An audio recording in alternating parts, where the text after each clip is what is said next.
Hi, welcome to Integrated Solutions, a place where we provide design services, design training and tool manufacturing services. Hello friends, welcome back to our channel. Have you gone through our last video? The link is in description. So let's start with the NX constraint today. First of all, I click on the open and click on the file where I have saved. Friends, today we discuss about the constraint, the use of the constraint, why we use constraints in our sketch, and what are the various types of constraint. So the constraints are generally common for all the software like SolidWorks, NX, ProE, CATIA. So let's discuss about the constraint. So I click on this file.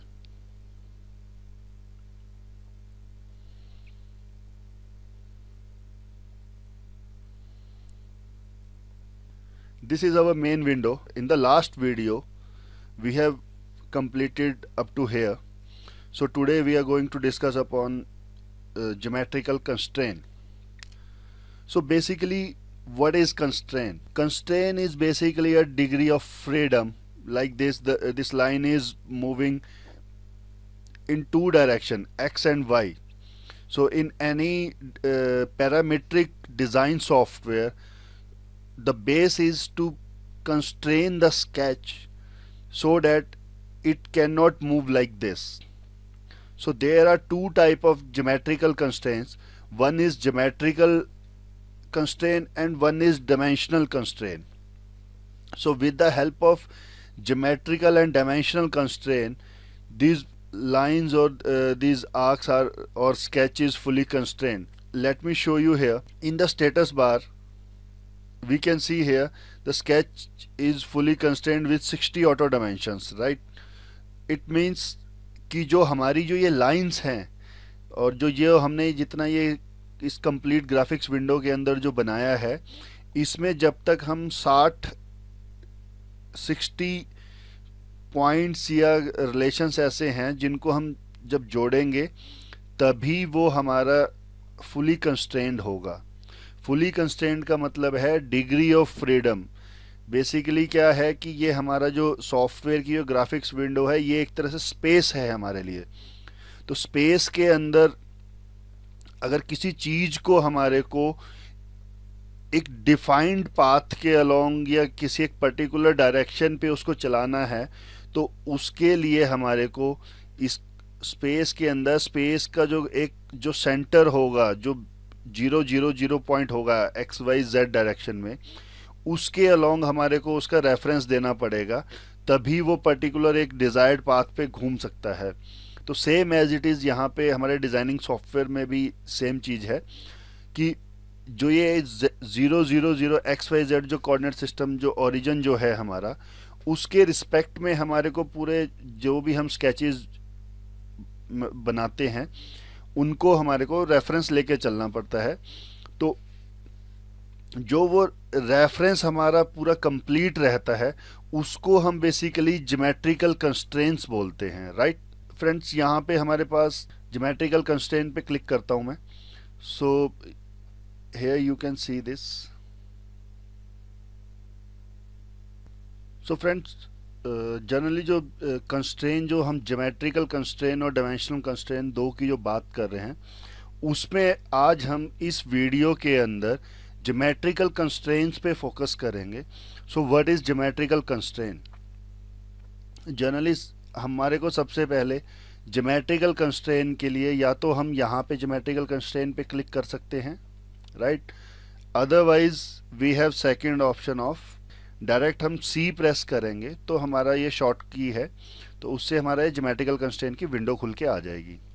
तो जैसे कि आप ये देख सकते हैं, ये हमारे पास कंस्ट्रेंट्स हैं जिनमें सबसे पहले हमारे पास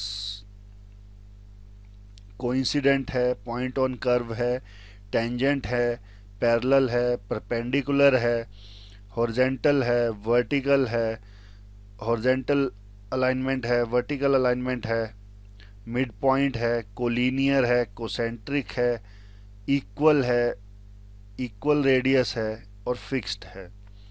तो इस लेक्चर में हम इन कंस्ट्रेंट्स के बारे में डिस्कस करेंगे कि इन कंस्ट्रेंट्स का यूज़ क्या है और कैसे इनको यूज़ करना है। तो फ्रेंड्स, आज हम इन कंस्ट्रेंट्स के बारे में डिस्कस करेंगे कि इनका यूज़ क्या है और कैसे इनको यूज़ करते हैं। तो मैंने जनरली पहले ही एक छोटा सा आपको क्लियर करने के लिए स्केच ऐसे बनाए हुए हैं, सर्कल और रेडियस और ये लाइंस। तो ये हमने कल डिस्कस किया था कि हमारे को स्केचेस कैसे बनाने हैं। तो आज हम कंस्ट्रेंट्स के बारे में डिस्कस करते हैं कि कैसे कंस्ट्रेंट्स बनेंगे। ओके, सो फ्रेंड्स, सबसे पहले हम बात करते हैं इसमें कोइंसिडेंट की। कोइंसिडेंट का मतलब होता है दो पॉइंट्स को एक जगह पे जोड़ना। सो सबसे पहले जैसे हमने ये एक पॉइंट पिक किया और दूसरा ये पिक किया, दूसरा हमने ये पॉइंट पिक किया, तो ये ऑटोमेटिकली यहाँ पे आपस में जुड़ गए हैं। तो कोइंसिडेंट का हमारा ये काम होता है। उसके बाद नेक्स्ट है हमारा point on curve. Point on curve का मतलब है कि किसी भी एक पर्टिकुलर पॉइंट को हम एक कर्व के ऊपर ले आएंगे। तो अभी जैसे मैंने पॉइंट ऑन कर्व किया, तो ये जो पॉइंट है मेरा, ये इस कर्व के ऊपर आ गया है, बट ये नहीं पता कि ये कहाँ पे है। चाहे हम इसको यहाँ पे कर लें। तो पॉइंट ऑन कर्व से हमारा मतलब ये है कि वो दो पॉइंट्स आपस में, मतलब एक पॉइंट पर्टिकुलर एक लाइन के ऊपर या एक कर्व के ऊपर आ जाएगा। After that next is tangent. Tangent को हम स्पर्श रेखा भी बोलते हैं हिंदी में। टेंजेंट जैसे ये सर्कल है, सर्कल को हमारे को एक लाइन के अलोंग टेंजेंट करना है, तो मैं इस लाइन को सिलेक्ट करूंगा साथ में। सो फ्रेंड्स, जैसे ये हमारा एक लाइन है और ये एक सर्कल है, टेंजेंट के लिए हम कंस्ट्रेंट कमांड पिक करेंगे। उसके बाद हम एक लाइन को क्लिक करेंगे और दूसरा हम सर्कल को क्लिक करेंगे। तो आप देख सकते हैं कि ये आपस में जुड़ गए हैं। टेंजेंट हमारा बेसिकली किसी एक लाइन को एक आर्क या सर्कल के साथ जोड़ने को हम टेंजेंट बोलते हैं। पैरेलल का मतलब होता है दो लाइनों को आपस में, जैसे ये मेरी एक लाइन है और एक लाइन ये है, तो अगर मैं इन दोनों को पैरेलल करूंगा तो दोनों सेम ही सीक्वेंस में, मतलब सेम ही अलाइनमेंट में आ जाएंगे। जैसे एक लाइन मैंने ये सिलेक्ट करी है, दूसरी ये करी है, तो ये ऑटोमेटिकली ये जो मेरी लाइन है ये ऑटोमेटिक इसी लाइन की, जैसे जितना एंगल इस लाइन का होगा इसके रिस्पेक्ट में, उतना ही इस लाइन का भी एंगल होगा। ये देखिए, तो ये बेसिकली पैरेलल लाइन है। उसके बाद फ्रेंड्स परपेंडिकुलर है। परपेंडिकुलर का मतलब होता है 90 डिग्री। किसको किसके रेफरेंस में 90 करना है, तो मैंने इसको इसके रेफरेंस में 90 किया है, तो इसको हम परपेंडिकुलर बोलते हैं। उसके बाद फ्रेंड्स हॉरिजेंटल अलाइनमेंट है। हॉरिजेंटल का मतलब हुआ कि जैसे ये मेरी ऐसे लाइन टेढ़ी लगी हुई है, तो मैं इसको अगर ऐसे इस पे क्लिक कर दूंगा, तो ये देखिए आप, ये वाली जो डायरेक्शन है मेरी फ्रॉम लेफ्ट टू राइट, ये हमारी हॉरिजेंटल है, और फ्रॉम टॉप टू बॉटम ये हमारी वर्टिकल डायरेक्शन है। तो हॉरिजेंटल में बेसिकली होता क्या है, जब हम हॉरिजेंटल क्लिक करते हैं तो वो लाइंस, जितनी भी लाइंस पे हम क्लिक करेंगे वहाँ पे ये कंस्ट्रेन का सिंबल बन के आ जाएगा और वो हॉरिजेंटली आ जाएगी लाइन सारी। वैसे ही हम सेम वर्टिकल पे क्लिक करेंगे तो वर्टिकल में वो टॉप टू बॉटम की तरफ को सीधी लाइन हो जाएगी वर्टिकल, बिल्कुल राइट। जैसे अब ये हमारी वर्टिकल हो गई है। और हॉरिजेंटल और वर्टिकल अलाइनमेंट का मतलब है आपको किसी चीज को अलाइन करना है वर्टिकली या हॉरिजेंटली। अब सपोज कर लीजिए मेरे को इस पॉइंट को और इस सर्कल के पॉइंट को हॉरिजेंटली अलाइन करना है, तो what I will do is I will select the point of the arc and second centre of the circle. तो आप देख सकते हैं कि ये दोनों पॉइंट जो हैं आपस में ये हॉरिजेंटल हो चुके हैं, राइट। और अब मैं इसको कंट्रोल Z करके अंडू करूंगा एंड अब मैं इसके वर्टिकल अलाइनमेंट पे आऊंगा, तो centre of the circle and point of the arc, इन दोनों को सिलेक्ट किया। तो ये देखिए ये मेरी डायरेक्शन वर्टिकल हो गई है अब इनकी, राइट। और फ्रेंड्स जो ये सिंबल बन के आ रहा है, ये ब्लू कलर का जो हम देख रहे हैं, ये बेसिकली वर्टिकल का सिंबल है। और ऐसे ही अगर अगर हम यहाँ पे देखेंगे, जो ये एक यहाँ पे एक बॉक्स सा बन के आ रहा है, ये आपका परपेंडिकुलर का सिंबल है। यहाँ पे जो ये मेरा सिंबल बन के आ रहा है, तो ये मेरा टेंजेंट का सिंबल है, राइट। तो अब आते हैं मिड पॉइंट पे। मिड पॉइंट का मतलब है सेंटर, किसी एक पॉइंट को एक लाइन के सेंटर में अलाइन कर। ओके गाइज, तो अब हम क्या करते हैं, इस लाइन का ये पॉइंट और इस लाइन के हमारे को मिड में चाहिए, राइट।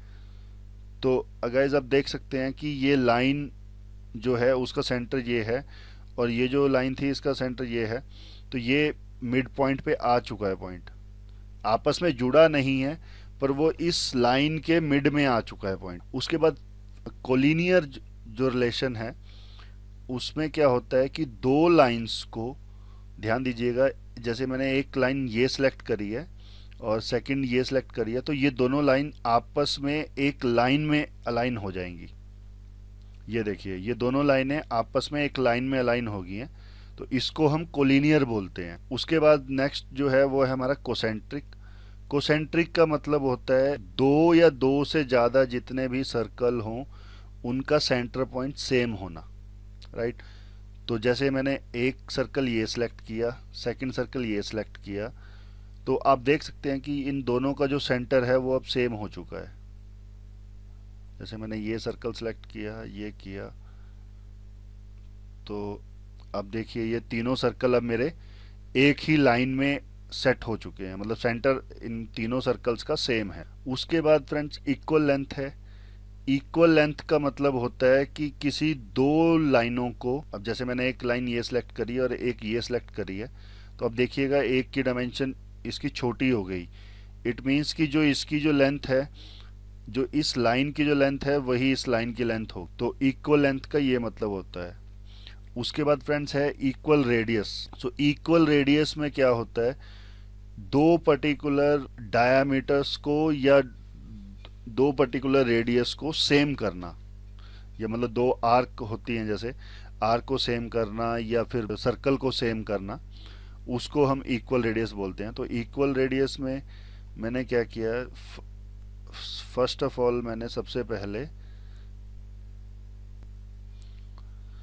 पहले मैंने इस डाया को सिलेक्ट किया, उसके बाद मैंने इसको सिलेक्ट किया। तो ये आप देख सकते हैं कि ये दोनों डाया जो हैं वो इक्वल हो चुके हैं। और इसके बाद जो हमारा जो लास्ट जो कंस्ट्रेंट है वो है फुली फिक्स्ड। फुली फिक्स्ड का मतलब होता है कि जैसे हम अभी इसको फुली फिक्स करते हैं, तो गाइज आप देख सकते हैं अब कि अगर मैं इसको यहाँ से मूव करना चाहूँ तो ये कहीं मूव नहीं होगा।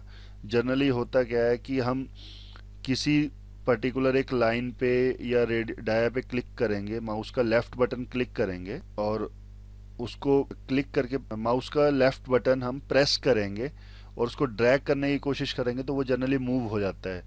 But in fully fixed condition it is not going to move. Okay, अब जैसे यहाँ पे ये फुली फिक्स्ड है तो ये मूव नहीं हो रहा है, और वेयर एज अब ये हमारा सिर्फ इक्वल है तो ये हमारा आराम से मूव हो रहा है। तो ये हमारा मेन डिफरेंस है फुली फिक्स्ड और नॉर्मल कंस्ट्रेंट्स का। और गाइज मैं प्रेफर करूंगा कि फुली फिक्स्ड जो कंस्ट्रेंट है वो बहुत रेयर यूज़ कीजिए। मैक्सिमम जितने कंस्ट्रेंट्स जो बाकी हैं इनको यूज़ कीजिए तो ज़्यादा बेटर है। ये कंस्ट्रेंट्स बेसिकली एक दूसरे के साथ रिलेशन देने के लिए यूज़ करते हैं। आप देख सकते हैं कि जैसे मैंने इनमें रिलेशंस दिए हैं, तो रिलेशंस के कारण हमारी जो स्टेटस बार है उसमें 40 auto dimensions, sketch is fully constraint with 40 auto dimensions. Okay, तो मतलब इसमें अभी मेरे को 40 डायमेंशंस देनी है, तब ये मेरा स्केच फुली कंस्ट्रेंट होगा। तो फुली कंस्ट्रेंड होता क्या है बेसिकली, अब उसको एक बार ओवरव्यू करते हैं. So friends, I am going to delete now this all sketches. मैंने एक रेक्टेंगल बनाया, राइट.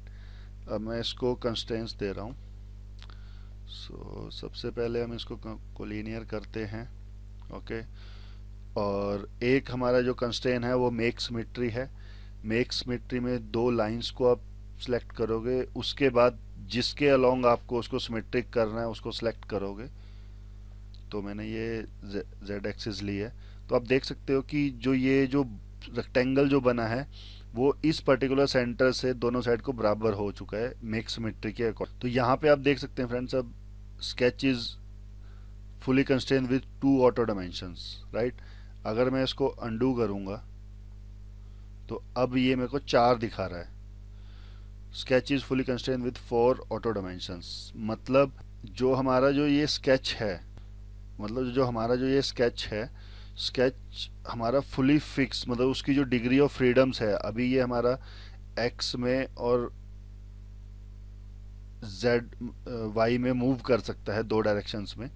तो इसको जब तक हम डिग्री ऑफ फ्रीडम्स को लॉक नहीं करेंगे तब तक ये स्केच फुली कंस्ट्रेंट नहीं होगा. तो इसके लिए मैं क्या करता हूँ, सपोज कर लीजिए मैं इसको बोलता हूँ कि ये मेरा स्क्वायर है. तो स्क्वायर की दोनों आई मीन की चारों ये सेम होंगी. तो मैंने इन सबको इक्वल कर दिया. आफ्टर डैट मैंने एक ये डायमेंशन पिक करी है, रैपिड डायमेंशन, और इसको मैंने 200 सेलेक्ट कर दिया, एंटर. सो फ्रेंड्स, अब आप देख सकते हैं कि ये स्केच जो है मेरा ये फुली कंस्ट्रेंड है, right. Sketch is fully constrained. Generally इसमें जो आपका जो एनएक्स का जो यूज़र इंटरफेस खुलेगा उसमें ये लाइट ग्रीन कलर होगा. मैंने यहाँ पे सेटिंग करी हुई है तो मेरा ये लाइट ग्रीन नहीं आता है. तो यहाँ पे स्टेटस बार में हमारा ये लिख के आ रहा है कि sketch is fully constrained. It means कि ये जो हमारा स्केच है अब ये कहीं पे भी मूव नहीं हो सकता until and unless if we are not going to change this dimension. जैसे 200 को मैं 250 करूँगा तो ये डायमेंशनली चेंज होगा, बट अदरवाइज इसको अगर मैं माउस का लेफ्ट बटन प्रेस करके ड्रैग करने की कोशिश करूँगा तो ये ड्रैग नहीं होगा. फ्रेंड्स, कंस्ट्रेन में हमारे पास सिर्फ इतना ही होता है. इसके साथ में कुछ इसकी सेटिंग्स भी अब हम देख लेते हैं.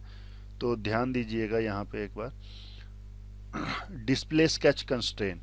अगर मैं इसको ऑफ करूँगा तो अब देखिए कि यहाँ पे जो कंस्ट्रेन वर्टिकल हॉरिजेंटल जो इसमें लगे हुए थे कंस्ट्रेन वो हाइड हो चुके हैं.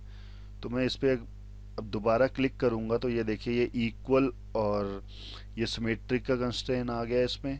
तो फ्रेंड्स, जनरली हम कंस्ट्रेंट्स को ऑन ही रखते हैं. Display sketch auto dimension. Display sketch auto dimension का मतलब है जैसे कि मैंने यहाँ पे display auto sketch dimension on किया है. तो अब मैं अगर इसमें एक रेक्टेंगल बनाऊंगा, ध्यान दीजिएगा, तो इसकी ऑटोमेटिक वो डायमेंशन शो कर रहा है. ओके. सो जनरली जब आप काम करोगे तो इसमें मैंने क्या किया हुआ है कि ऑटो डायमेंशंस को बाय डिफ़ॉल्ट ऑफ किया हुआ है. तो मेरा जब भी एनएक्स लॉन्च होगा तो वो ऑटो डायमेंशंस ऑन नहीं दिखाएगा जब भी मैं स्केच क्रिएट करूँगा. सो फॉर द बिगनर्स ये हमेशा ऑन रहता है. तो इसको आप यहाँ पे डिस्प्ले ऑटो डायमेंशन को ऑफ कर सकते हैं और कंटिन्यूस ऑटो डायमेंशनिंग को भी ऑफ कर सकते हैं साथ में, राइट. तो आप देख सकते हैं कि मैंने कंटिन्यूस ऑटो डायमेंशनिंग को ऑफ कर दिया है तो ये मेरा डायमेंशन आना बंद हो गई है. और डिस्प्ले ऑटो डायमेंशन को अगर मैं ऑफ करूँगा तो वो ऑटो डायमेंशनिंग की जो डायमेंशंस हैं वो डिस्प्ले होना बंद हो जाएंगी. उसके बाद है convert to reference. Convert to reference का मतलब है मैंने कोई लाइन को पिक किया, सपोज कर लीजिए मैंने इस लाइन को पिक किया और ये मेरे को लाइन एक पर्टिकुलर रेफरेंस के लिए चाहिए. तो मैं इस पर अप्लाई करूँगा तो ये मेरी हिडन लाइन बन जाएगी. वो लाइन रहेगी but not in a use actual. तो उसको हम कन्वर्ट टू रेफरेंस बोलते हैं. और अगर दोबारा इसको करना हो तो इसको हम यहाँ से भी कन्वर्ट टू रेफरेंस को अनहाइड कर सकते हैं. और अदरवाइज इस पे माउस का लेफ्ट बटन क्लिक करिए और ये थर्ड ऑप्शन है convert to active. Okay, and friends constrain जैसे कि हम बात कर रहे थे कि दो टाइप के होते हैं। तो एक तो होता है ज्योमेट्रिकल कंस्ट्रेन जो आज हमने डिस्कस किए हैं।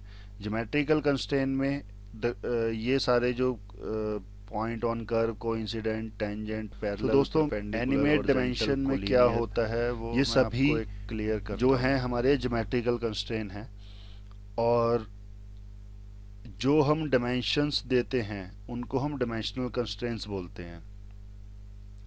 तो combination of geometrical constraint plus dimensional constraint equals to fully sketch defined. So जब भी हम स्केचर में काम करेंगे तो हमारे को कोशिश करनी है कि स्केच हमारा फुली डिफाइंड हो। एक इसमें एनिमेट डायमेंशन की ऑप्शन है। सपोज कर लीजिए मैंने एक ये लाइन लगाई है, ओके, एंड एक मैंने इसके ऊपर ये सर्कल लगाया है और सर्कल की मैं डायमेंशन दे देता हूँ, डायामीटर इसका दे देते हैं हम 350, राइट, ओके, एंड कंस्ट्रेंट लगा देते हैं, इसको कोइंसिडेंट करते हैं। इस पॉइंट को मैं इस पॉइंट पे कोइंसिडेंट करता हूँ और इस पॉइंट को इस पॉइंट पे कोइंसिडेंट करता हूँ और इसको मैं डायमेंशन देता हूँ। ये यहाँ पे प्लेस ऑटोमेटिकली है इसलिए वो डायमेंशन वहीं पे रहेगी है, नहीं तो अदरवाइज हम यहाँ पे सेट कर सकते हैं इसको जहाँ पे हमारे को रखनी हो। तो फ्रेंड्स मैंने जो ये डायमेंशन दी है, अब हम क्या करेंगे यहाँ पे animate dimension. So I will click on this, यहाँ पे मैं वैल्यू डालूंगा। I will put here 480 to 550 display dimension. So friends आप देख सकते हैं कि ये डायमेंशन मूव कर रही है 480 से लेके 550 तक। ये स्केच में डायमेंशन जो है मेरी ये मूव कर रही है, राइट। सो फ्रेंड्स आप देख सकते हैं कि जो यहाँ पे एनिमेट डायमेंशन जो है उसमें क्या होता है कि हम किसी एक पर्टिकुलर डायमेंशन को किसी एक पर्टिकुलर वैल्यू पे उसको मिनिमम टू मैक्सिमम डिफाइन कर देंगे, अपर लिमिट और लोअर लिमिट। तो वो क्या करेगा आपका, वो उस डायमेंशन को उतना ऊपर नीचे मूव करेगा, राइट। इस तरह से हमारी ये डिस्प्ले एनिमेट डायमेंशन जो है यूज होती है। सो फ्रेंड ज्योमेट्रिकल कंस्ट्रेंट्स में इतना ही हम बेसिक कंस्ट्रेंट्स यूज करते हैं। तो इसके बाद हम जो नेक्स्ट जो वीडियो जो बनाएंगे उसमें हम डायमेंशनल कंस्ट्रेंट्स के बारे में डिस्कस करेंगे। एंड आई होप कि ये आपको वीडियो पसंद आई होगी। Thanks for watching. If you want us to make any video on the specific topic, then comment below. If you like the video, then don't forget to hit the like button. And if you are new to our channel, then don't forget to hit subscribe button and press the bell icon for regular updates.